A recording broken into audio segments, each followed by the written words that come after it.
Hello friends, आज हम evidence act में एस्ट्रोपल के काइंड्स पढ़ेंगे और सेक्शन 116 और 17 पढ़ेंगे। ये हमारा एविडेंस एक्ट का लेक्चर नंबर 52 है। इससे पहले इस लेक्चर को समझने से पहले आपको पहले एस्ट्रोपल समझना पड़ेगा। एस्ट्रोपल क्या होता है और एस्ट्रोपल को हमने लेक्चर नंबर 51 में बताया था, तो आप उसको पहले देख लीजिएगा, तभी अच्छे से समझ में आएगा। तो एस्ट्रोपल के हम काइंड्स की बात करें तो मेन रूप से एस्ट्रोपल के 3 काइंड होते हैं। Number 1 estoppel by record, number 2 estoppel by deed और number 3 estoppel by conduct. Estoppel by record की हम बात करें तो एस्ट्रोपल बाय रिकॉर्ड को हम एस्ट्रोपल बाय जजमेंट भी कहते हैं। ये जो प्रोविजन है हमारा सीपीसी में सेक्शन 11 से लेकर 14 तक है और एविडेंस एक्ट में सेक्शन 40 से लेकर 44 तक दिया गया है।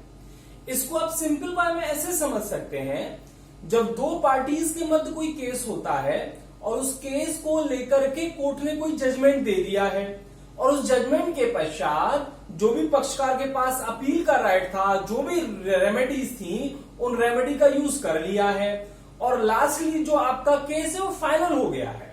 या तो उसने अपील यूज नहीं किया या फिर अपील में भी वही रहा, कुल मिला के आपका जो जजमेंट है लास्ट में आ जाता है, फाइनल हो जाता है। तो जो जजमेंट दिया है कोर्ट ने उन दोनों पक्षकारों पर या फिर संबंधित पार्टीज पर बाउंड हो जाएगा। फिर उसी प्रश्न को लेकर के जो पार्टी थी दोबारा से कोर्ट में नहीं पहुंच पाएंगी। वो कोर्ट में ये नहीं कह पाएंगी उसी प्रश्न को लेकर के दोबारा इस केस को उठाओ या हमारे मैटर को दोबारा सुलझाइए।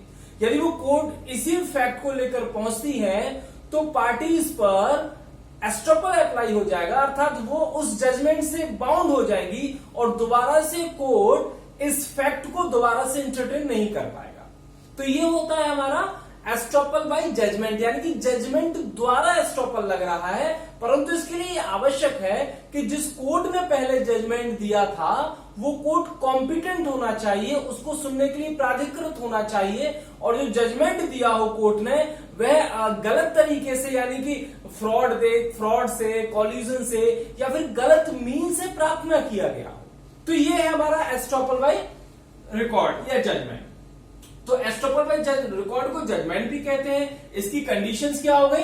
दो पक्षकार के मध्य कोई जजमेंट होना चाहिए, जजमेंट कॉम्पिटेंट कोर्ट द्वारा होना चाहिए, जजमेंट विधि के अनुसार दिया जाना चाहिए, जजमेंट फ्रॉड, कॉल्यूजन या फिर इलीगल मीन्स द्वारा प्राप्त नहीं किया गया हो और जजमेंट फाइनल हो चुका हो। ये कंडीशंस हो जाएंगी। और इसका एग्जाम्पल आप मेंशन कर सकते हो, जैसे कि कोई दो पक्षकार के मध्य कोई केस हुआ और केस में कोर्ट ने कोई फाइनली जजमेंट दे दिया, तो वो जजमेंट से सभी जो भी होंगे पक्षकार उससे बाउंड हो जाएंगे। इस प्रकार का जो जजमेंट होता है ये 2 प्रकार का जजमेंट होता है।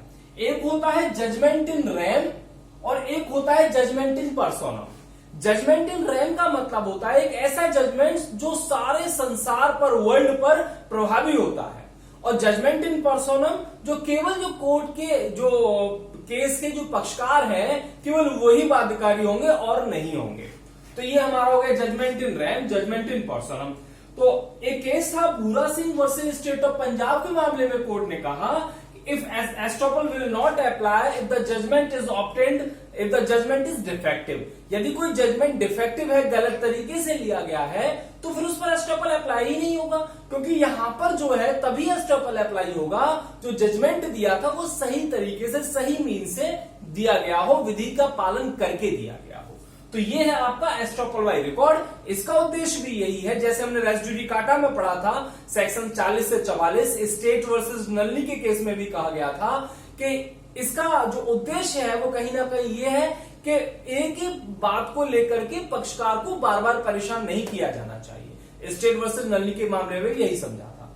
दूसरे काइंड को हम समझें एस्ट्रोपल बाय डीड। एस्ट्रोपल बाय डीड को हम ऐसे समझ सकते हैं कि दो पक्षकारों ने आपस में मिलके कोई डीड तैयार की है या कोई डॉक्यूमेंट तैयार किया है या कोई एग्रीमेंट तैयार किया है और उस एग्रीमेंट से दोनों पक्षकारों ने कुछ कंडीशन, कुछ फैक्ट मेंशन कर दिए हैं और उन फैक्टों के माध्यम से वो जो पक्षकार हैं फिर उससे बाउंड हो जाएंगे।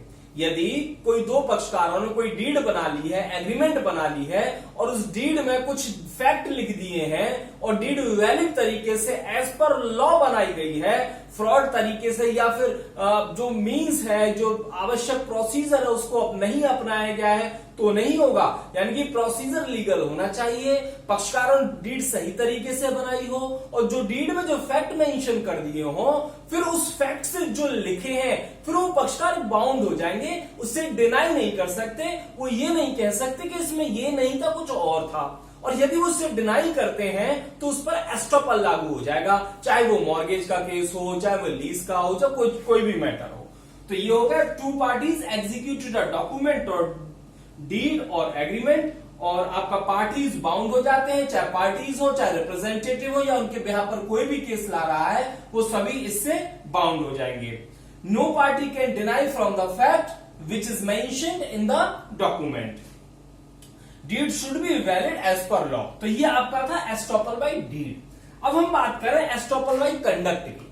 तो एस्टॉपल बाय जो कंडक्ट है उसको हम एविडेंस एक्ट की धारा 115 से 117 तक हम समझते हैं। तो जो 115 में जो हमने पिछले लेक्चर में समझा था वो आप इसमें मेंशन कर सकते हैं। अर्थात जब पक्षकार ने व्यपदेशन द्वारा, घोषणा द्वारा, कार्य द्वारा, लोप द्वारा दूसरे पक्षकार को यकीन दिलाया हो किसी फैक्ट के संबंध में कि ऐसे फैक्ट सत्य हैं, फिर दूसरे पक्षकार ने उसकी बात पर विश्वास करके कुछ काम कर लिया हो, अपनी स्थिति में परिवर्तन कर लिया हो, तो पहले वाला जो पक्षकार है जिसने विश्वास दिलाया था उस तथ्य से जो उसने बोला था मुकर नहीं सकता, उस पर एस्टॉपल लागू हो जाएगा।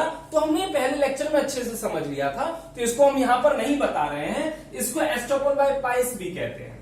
एविडेंस एक्ट की धारा 115 से 117 तक इसमें प्रोविजंस दिए हैं। तो ये हमारे मेन रूप से काइंड ये है एस्टॉपल के। अब हम बात करें कि एस्टॉपल किन मामलों में अप्लाई नहीं होता है। तो एस्टॉपल किन में अप्लाई नहीं होता? जैसे पार्टीज, जैसे जो दो पक्षकार है वो दोनों जानते हैं कि सत्य क्या है। जब दोनों पक्षकार सत्य जानते हैं फिर वो कोई पक्षकार झूठ बोले तो ये नहीं कह सकता है कि ऐसा था या नहीं था। जब दोनों पक्षकार फैक्ट से अवेयर हैं तो वहां पर एस्टॉपल अप्लाई नहीं होता। Number 2, against question of law और स्टैट्यूट, विधि के प्रश्न पर भी जो आपका एस्टॉपल है, विबंध का सिद्धांत अप्लाई नहीं होता। क्रिमिनल मामलों में भी एस्टॉपल अप्लाई नहीं होता। माइनर के विरुद्ध, अवयस्क के विरुद्ध भी एस्टॉपल अप्लाई नहीं होता। और जहां पार्टीज अवेयर होते हैं तो इसके मामले में मोहरी बीवी वर्सेस धर्मदास घोष के मामले में भी ये कहा गया था कि इस मामले में जब पक्षकार जानते हो तो वहां पर विबंध लागू नहीं होगा। एक और प्रश्न कभी कभार आ जाता है, क्या केवल शांत रहना एस्टॉपल हो सकता है? तो सामान्य यह है कि शांत रहने मात्र से एस्टॉपल गठित नहीं होता, परंतु जहां पर पक्षकार को बोलना चाहिए, उसकी ड्यूटी बनती है और फिर भी वो नहीं बोलता है और उसका न बोलना बोलने के समान हो जाता है, तो फिर वहां पर एस्टॉपल हो सकता है। मतलब सामान्यतः एस्टॉपल नहीं होता, परंतु जहां पर मुझे बोलना चाहिए मैं फिर भी नहीं बोल रहा हूं, फिर भी मैं शांत हूं, तो फिर वो मेरा ना बोलना एस्टॉपल के रूप में माना जा सकता है। तो ये है साइलेंस के बारे में हमारा हो गया। अब हम बात करें, ये हमारा एस्टॉपल लगभग कंप्लीट हो गया है, सेक्शन 116 और 17 की। 116 और 17 जो है हमारे स्पेसिफिक काइंड ऑफ एस्टॉपल है, विशेष प्रकृति के हैं। ये विशेष के संबंध में हम बात कर रहे हैं। जो सेक्शन 116 का जो एस्टॉपल है वो टाइटल के बेस पर है और 117 का है वो अथॉरिटी के बेस पर है। 116 का हक के आधार पर, 117 का अथॉरिटी के आधार पर है। जो सेक्शन 116 है इसमें दो लोगों के संबंध में एस्टॉपल की हम बात कर रहे हैं। नंबर 1, लाइसेंसर और लाइसेंसी के मध्य एस्टॉपल की बात कर रहे हैं। लाइसेंसर और लाइसेंसी, लाइसेंसर जिसने लाइसेंस दिया है और लाइसेंसी जिसको मिला है। और दूसरी की बात करें लैंडलॉर्ड और टीनेंट यानी कि मकान मालिक और किराएदार के संबंध में हम एस्टॉपल की बात कर रहे हैं। तो 116 में बस आपको टाइटल ध्यान रखना है, कौन दो व्यक्ति, बस इतना ध्यान रखना है, कोई बहुत ज्यादा विशेष नहीं ध्यान रखना। कॉन्सेप्ट वही है जो 115 वाला है, अर्थात जब जिसने जो चीज दी थी वो उससे डिनाई नहीं कर सकता कि तुम ये नहीं हो वो नहीं हो, तो इसके संबंध कुछ फैक्ट को नकार नहीं सकता है। 117 की हम बात करें तो 117 का जो एस्टॉपल है वो किस प्रकार का, अथॉरिटी बेस्ड है। यहां पर 3 प्रकार के व्यक्ति के संबंध में एस्टॉपल की बात की गई है। नंबर 1, लाइसेंसर और लाइसेंसी। नंबर 2, बेलर और बेली। और number 3, drawer and acceptor of bill of exchange. तो यहां पर 3 हो गए, यहां पर 2 हो गए।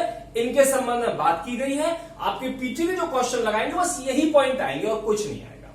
तो इस तरीके से लगभग हमारा एस्ट्रोपल का लेक्चर कंप्लीट हो गया। Thank you.